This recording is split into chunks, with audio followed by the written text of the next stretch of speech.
Vulnerability to temperatures, changes in temperatures and rainfall patterns. Now number 2 is vulnerability due to extreme weather events.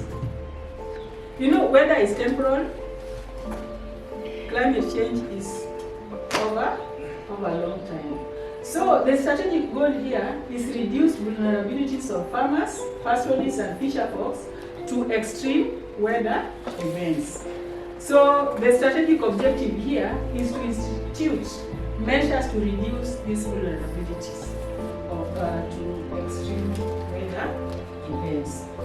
Today we were developing climate change materials or information products that are to be used in sensitizing the communities on climate change resilience, and also to develop products in local languages that the communities will be able to understand and be able to know what climate change is and how it's affecting them, what causes climate change, so that when people or when the interventions are being administered or they are being trained on specific climate change adaptation and mitigation actions, they will be able to understand what this climate change is and how it's affecting them and how they need to build their own resilience to cope with the impacts of climate change. Today we have met here in Nakuru. We have 2 teams, one from Turkana and one from Baringo County, to discuss on matters climate change and how it's affecting the farming communities in the 2 counties. In these 2 counties, the levels of literacy are low. Therefore, large portions of the communities and the beneficiaries of the DRSLP projects are illiterate. And we found that passing messages in English or Swahili may not be adequate to sensitize them to really be able to understand what we are talking about, climate change, and what the project Rlacc is all about. Therefore, it was agreed that we develop messages and materials for communication to these communities, both in English and the 2 local languages, which is the Turkana language and the Tugen language, which is the common language in Baringo County. The major issues we have in these counties are mostly drought, which is almost a permanent feature. Then we have floods. Currently, or most recently, we have started dealing with issues of high temperatures, and all these are affecting the livelihoods of the communities.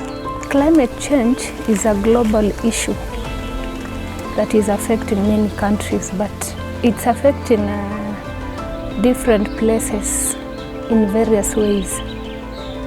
And how climate change has affected Turkana County is that it has affected the main livelihoods of the Turkana people in a way that livestock are dying, people are dying of hunger, and people are moving toward bordering countries in search of pasture and water.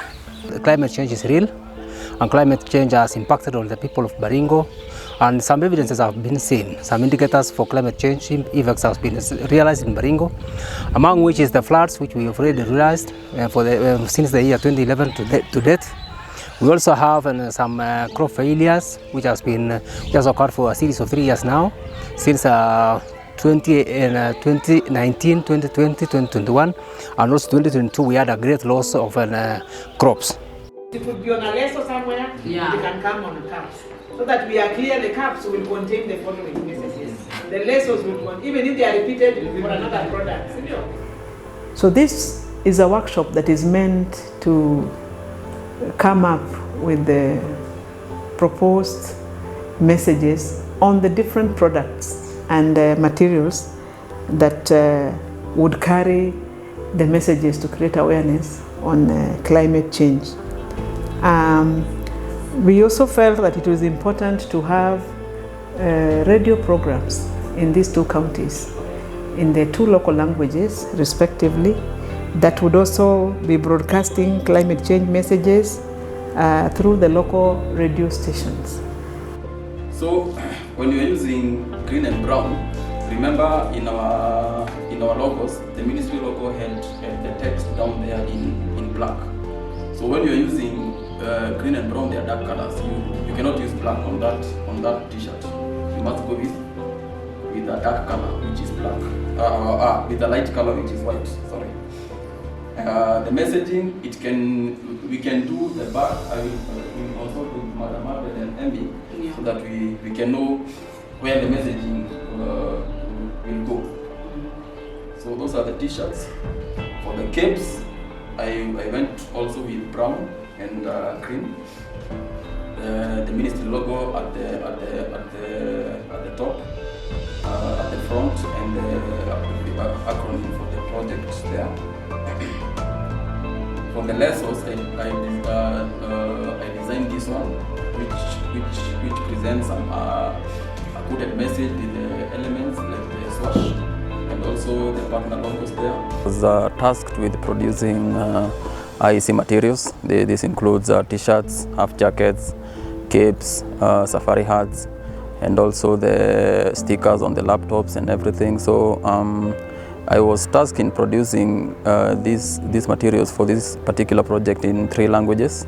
That is in English for visibility and communication in the professional field, and also in Turkana and in Tugen, where these materials are going to be communicated to. Messages that will be created will be put in various media. First of all, we are going to have radio programs on climate change in the 2 counties, broadcasted in local FM radios, both in Turkana and Baringo counties. We have the local stations. Mostly it is the radios. We don't have TV stations at the county level, but we have the radio stations.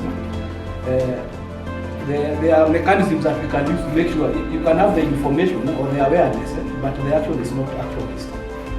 So there's a difference between the awareness and the action. So maybe discuss with Madam your program. If you are on the radio and the people don't have the gadgets, you don't have the gadget to listen to those messages, it might not reach them. But we are looking at if we can have small gadgets. We have been using phones for SMSs. If when we are training, can have portable radios with those messages. There are those which currently you can put a USB, a small radio which is solar powered, and then you can get those messages to those people. We are developing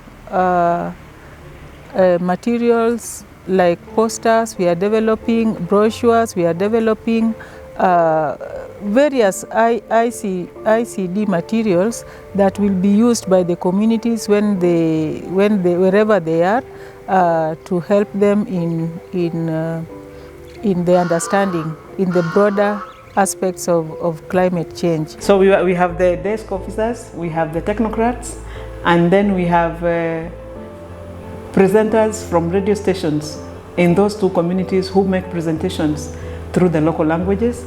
And then we have representatives from the communities, the beneficiaries, who then will be able to help us shape the information and the material that we are developing in the correct local languages. This would ensure that the communities can understand what we have developed and the messages that are being passed. Those are the key participants in these workshops.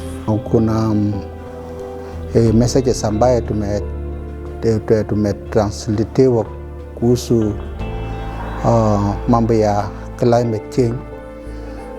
Ndio sasa tumeweka kwa lugha yetu ya ya Kalenjin, Tuken, Baringo ili tupikia watu wetu wakulima. Nimekuja kutranslate message ya Kiturkana kwa ajili ya climate change. Iwapo ile translation ya Kiturkana tumetranslate kwa hii mkutano, itaingia pale kwa community kupitia kwa t-shirt ama kwa nini. These messages will be very important when we are presenting to the farmers in the form of posters, in form of brochures, in form of calendars and other things. So the farmers can read them, and then they can implement and create resilience within the pastoral community and the farming community.